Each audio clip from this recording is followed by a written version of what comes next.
Love, from my point of view. Kayla, a co-worker, told Alice, "You finally get to meet Mr. Perfect." Alice, thinking Kayla was being sarcastic, asked, "Is he really not that great?"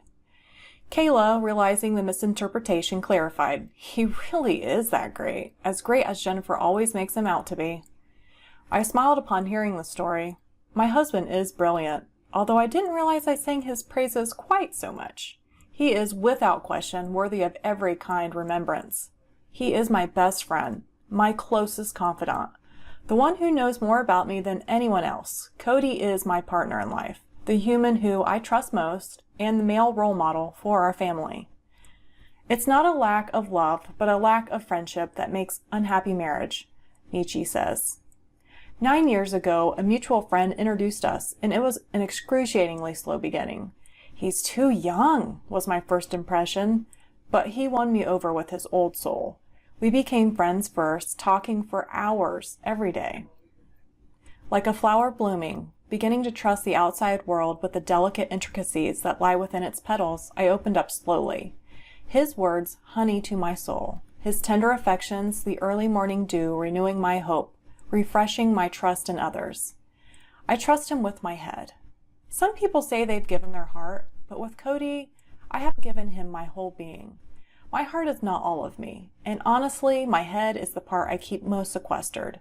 The first time I cracked the door and let him take a peek into my brain was the last time I ever had to open it, because he's a part of me now. He understands me in a way no one else ever has and brings me peace. I am complicated to the end that sometimes I don't understand my own needs, but Cody intuitively knows my heart, my soul, and he guides me. Even more astounding is that I let him. Trust does not come easy for me, but him I trust with my life, with the lives of our children, to which there is no greater trust. A warm, happy hope lives in my chest because of him. Calm in my storms, encouragement when I am defeated, steadfast, unwavering, he is always my anchor. This man I often feel I do not deserve. He is a human who, at his most basic molecular structure, vibrates at a frequency that my own molecules understand and appreciate. No words are necessary. His being is enough, more than enough. I am lucky beyond measure to have found my soulmate. Do you have any idea how rare it is to find someone you love just as they are and to have them love you the same in return? I do not wish to change him or hope that someday he will grow into something else. His human condition is imperfectly perfect. I'm selfish, impatient, and a little insecure. I make mistakes, I'm out of control, and at times hard to handle. But if you can't handle me at my worst, then you sure as hell don't deserve me at my best. Marilyn Monroe. Yes, we will grow, change, morph as the experience of life continues to unfold. In our 9 years together, we faced many difficult times. Cancer, surgeries, infertility, adoption, dyslexia, ADHD, the list grows every year. The roots of our love continue to enrapture one another through all these changes, growing together instead of apart. We've both been weak, we've both been strong. Sometimes we could offer the compliment, and other times we commiserated together. But we never stop appreciating one another. We never stop trying to help. Perfection is not what I'm describing here. We are two imperfect people who make mistakes.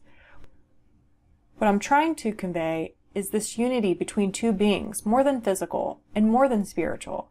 Our connection is granular, telepathic, energy. He knows what I need and how I feel, sometimes before I do. Action versus feeling. Which one is love? Many quotes depict love as action.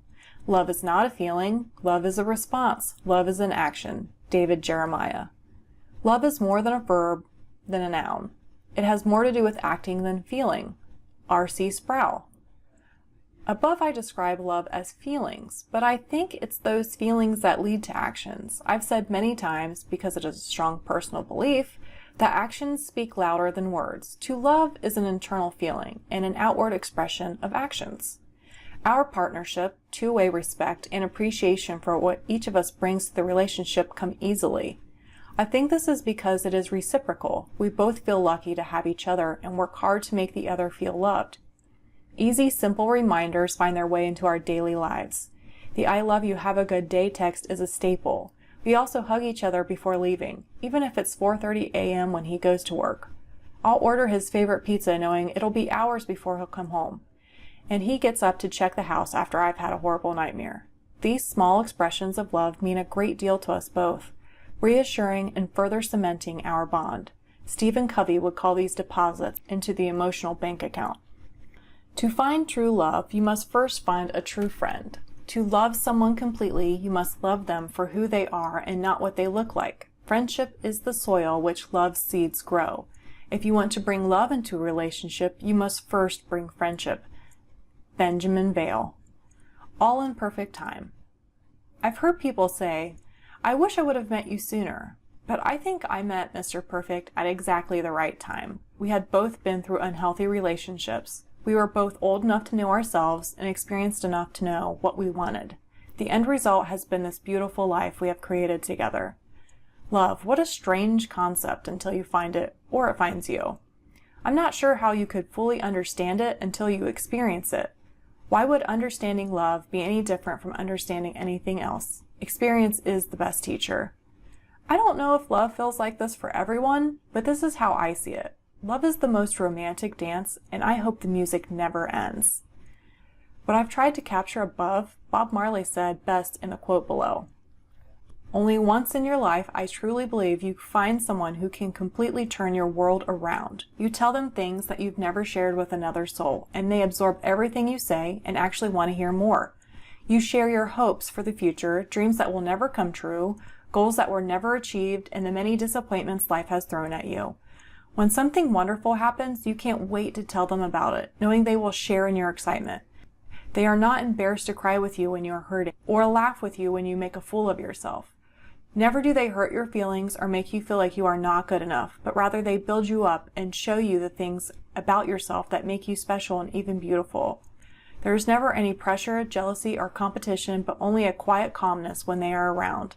You can be yourself and not worry about what they will think of you because they love you for who you are. The things that seem insignificant to most people, such as a note, song, or walk, become invaluable treasures kept safe in your heart to cherish forever. Memories of your childhood come back and are so clear and vivid it's like being young again. Colors seem brighter and more brilliant. Laughter seems part of a daily life where before it was infrequent or didn't exist at all. A phone call or two during the day helps to get you through a long day's work and always brings a smile to your face.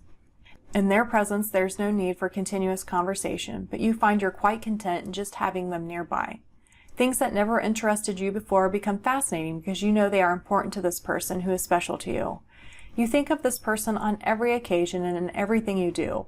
Simple things bring them to mind like a pale blue sky, gentle wind, or even a storm cloud on the horizon. You open your heart knowing that there's a chance it may be broken one day, and in opening your heart, you experience a love and joy that you never dreamed possible. You find that being vulnerable is the only way to allow your heart to feel true pleasure, that it's so real it scares you. You find strength in knowing you have a true friend and possibly a soulmate who will remain loyal to the end.